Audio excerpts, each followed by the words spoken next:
तमाम रूहानी अमराज और मसाइल के हल के लिए पीर महमूद उल हसन तौहीदी चैनल को सब्सक्राइब कीजिए। बिस्मिल्लाहिर्रहमानिर्रहीम। अल्हम्दुलिल्लाहि वहदह वस्सलातु वस्सलामु अला मन ला नबिय्य बअदह वला रसूल बअदह वला मासूम बअदह, अम्मा बाद। मोहतरम भाइयों और बहनों, अस्सलामु अलैकुम वरहमतुल्लाहि वबरकातुहू। ये अल्लाह काफ़ी, अल्लाह शाफ़ी और अल्लाह माफ़ी का एक ख़ास और ताकतवर तरीन अमल, जिससे हर काम फौरी होता है।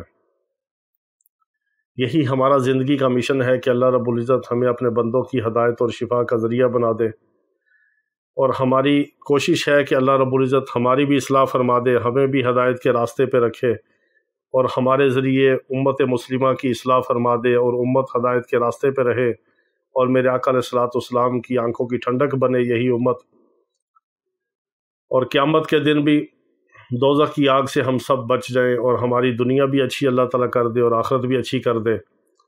हम आपके लिए दुआ करते हैं और आप हमारे लिए, हमारे रूहानी जिस्मानी इलाज मुआलजे वाले मरीज़ों के लिए भी दुआ किया करें। अल्लाह रब्बुल इज़्ज़त सबको शिफाए कामिला अजला मुस्तमिरा अता फरमाए, और हमारी औलादों के लिए, हमारी नस्लों के लिए, मेरे आका अलैहिस्सलाम की पूरी उम्मत के लिए दुआ किया करें। हम आपके लिए, आपकी औलादों के लिए और मेरे आका अलैहिस्सलाम की पूरी उम्मत के लिए हम भी दुआ करते हैं। इसमें आज़म की दुआ में शामिल होने के लिए आप अपना नाम और अपना मसला कमेंट्स में लिख दिया करें, सिर्फ वीडियो के नीचे। इसमें आज़म की दुआ में शामिल कर दिया जाता है। इसी तरह हमारे तमाम अमाल अल्लाह रब्बुल इज़्ज़त के फजल व करम के साथ कुरान और सुन्नत के मुताबिक होते हैं। उम्मत की रहनुमाई के लिए, उम्मत के मसाइल का हल होता है उनके अंदर, और आपकी उलझनों का, रूहानी जिस्मानी बीमारियों का, मसाइल का, परेशानियों का, मुसीबतों का, ज़रूरतों का, हाजतों का हल आपके सामने हम पेश करते हैं, अल्लाह और उसके रसूल सल्लल्लाहु ताला अलैहि वसल्लम की इताअत और फर्मा बरदारी के अंदर रहते हुए। ये रूहानी इलाज मुआलजा है, रूहानी मसाइल का हल है। जितनी भी उलझने हैं, परेशानियां हैं, ये सारी अल्लाह के हुक्म से ही ख़त्म होती हैं और मेरे आका अलैहिस्सलाम की शरीयत मुताहरा और सुन्नत मुताहरा के मुताबिक ही इनका इलाज होता है। तो कोई भी आपका मसला हो, कोई भी ऐसा काम हो, देखें हमें दुनिया के अंदर जितनी भी ज़रूरतें हैं, जितनी भी हाजतें हैं, जितनी भी परेशानियां हैं, इनका हल सिर्फ अल्लाह के पास है। एक बच्चा जो है वो इतना एतमाद करता है अपने बाप के ऊपर कि अगर उसे कोई बाहर बच्चा मारता है तो उसे कहता है ठहर जाओ, मैं अपने बाप को बुला के लाता हूँ।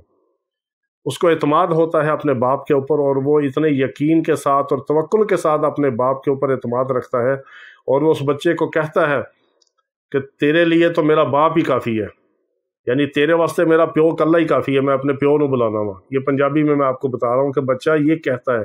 एक छोटे से बच्चे को इतना एतमाद, यकीन, भरोसा, तवक्कुल अपने बाप के ऊपर होता है कि वो किसी से भी टकरा जाता है, किसी से भी लड़ जाता है।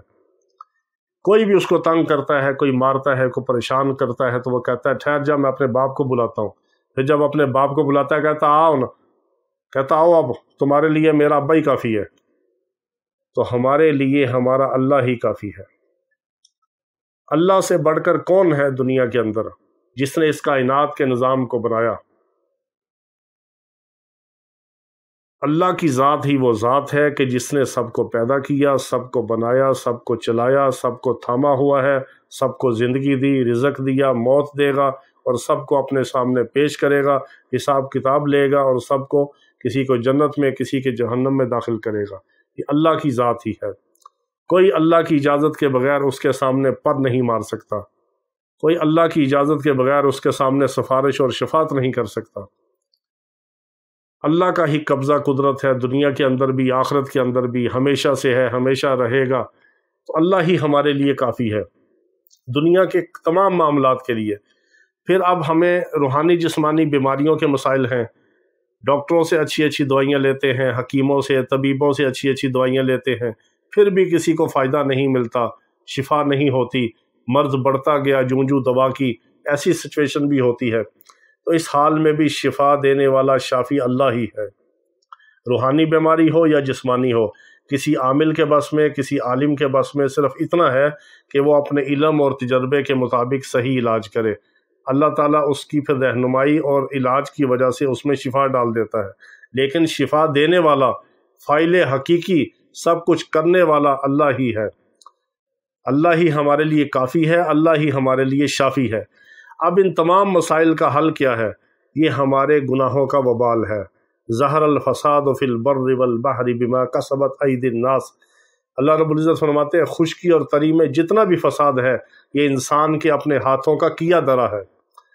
ہم صبح سے لے کے رات تک، رات سے لے کے صبح، پیدائش سے لے کے موت تک، موت سے لے کے پیدائش تک، دن رات ہم اللہ اور اس کے رسول صلی اللہ تعالیٰ علیہ وسلم کی نافرمانیاں کرتے ہیں، حکم عدولیاں کرتے ہیں، کبیرہ گناہ کرتے ہیں، صغیرہ گناہ کرتے ہیں۔ ایک ایک لمحہ، ایک ایک پل ہمارا اللہ رسول کی نافرمانی میں، اللہ رسول کی بغاوت میں، اللہ رسول کی ناراضگی میں گزرتا ہے اور اللہ رسول کی حکم عدولی میں گزرتا ہے، اور ہم اطاعت نہیں کرتے۔ 100% کما حق کا ہو، جیسا اللہ کا حق ہے، اس کے محبوب علیہ السلام کا حق ہے، وہ ہم ادا نہیں کرتے۔ تو ہمارے جتنے بھی دن رات ہمارے برے اعمال ہیں، ہمارے گناہ ہیں، ہماری بدعمالیاں ہیں، ان کی وجہ سے ہمارے اوپر ساری مصیبتیں اور حالات آتے ہیں۔ اب ان کا علاج کیا ہے؟ اللہ سے معافی مانگنا اور اللہ سے مغفرت طلب کرنا۔ یہ ہے اللہ معافی، کہ یا اللہ مجھے معاف کر دے۔ اللہ کافی، اللہ شافی، اللہ معافی، یہ ہے وہ عمل اس نیت کے ساتھ کرنا ہے۔ دنیا کے ہر مسئلے کے لیے آپ 313 بار پڑھیں یا 111 بار پڑھیں، جس مقصد کے لیے، جس نیت کے لیے پڑھیں گے، توجہ کے ساتھ، دھیان کے ساتھ، اس کو تصور، ذہن، یقین اور اعتماد کے اندر رکھتے ہوئے کہ میرے لیے اللہ ہی کافی ہے اور اللہ ہی شافی ہے اور اللہ ہی معافی دینے والا ہے۔ یا اللہ مجھے معاف کر دے۔ اللہ کافی، اللہ شافی، اللہ معافی، یہ آپ نے ورد زبان بنانا ہے۔ اس کو چاہے کھلا پڑھیں، چاہے 111 بار پڑھیں، چاہے 313 بار پڑھیں، اس کی برکت آپ دیکھیں گے کہ ہر کام آپ کا بنتا چلا جائے گا۔ جب اللہ آپ کے لیے کافی ہو گیا، آپ نے اپنے معاملے کو اللہ کے سپرد کر دیا اور اللہ ہی آپ کو شفا دینے والا، آپ نے شافی بھی اللہ کو مان لیا اور معافی بھی اللہ سے مانگ لیا، اپنے گناہ معاف کروا دیے، تو کون سا ایسا مسئلہ ہے جو حل نہیں ہوگا؟ کون سا ایسا کام ہے جو اللہ آپ کا نہیں کرے گا؟ یقین شرط ہے، اعتماد شرط ہے، توکل شرط ہے، اخلاص شرط ہے، خشوع خضوع شرط ہے۔ بس اللہ کے گھر میں نہ دیر ہے نہ اندیر ہے، ہمارے جانے کی دیر ہے۔ اللہ کا دروازہ 24 گھنٹے زندگی سے موت اور موت سے زندگی ہر وقت کھلا ہے۔ قیامت کی صبح تک موت کا وقت بھی آ جائے، قیامت آنے تک توبہ کا دروازہ کھلا ہے۔ قیامت سے پہلے توبہ کا دروازہ بند ہوگا، مہلت ختم ہوگی، یا پھر نزع کا عالم طاری ہوتا ہے تو موت کے وقت توبہ کا دروازہ بند ہوتا ہے، اس سے پہلے تک کھلا ہے، کبھی وہ بند نہیں ہوتا۔ ہمارے جانے کی دیر ہے، اللہ کے ماننے میں دیر نہیں ہے۔ اللہ کو منانا سب سے آسان ہے، اللہ کو راضی کرنا سب سے آسان ہے۔ اللہ پہ توکل کریں، اللہ کو اپنا شافی اور فاعل حقیقی سمجھیں اور اللہ سے معافی طلب کریں۔ یہ ہے اصل عمل۔ اللہ رب العزت ہمیں اپنی ذات کا تعلق، اپنی ذات کا تعارف اور اپنی ذات کے اوپر بھروسہ اور توکل رکھنے کی توفیق عطا فرمائے۔ وآخر دعوانا الحمدللہ رب العالمین۔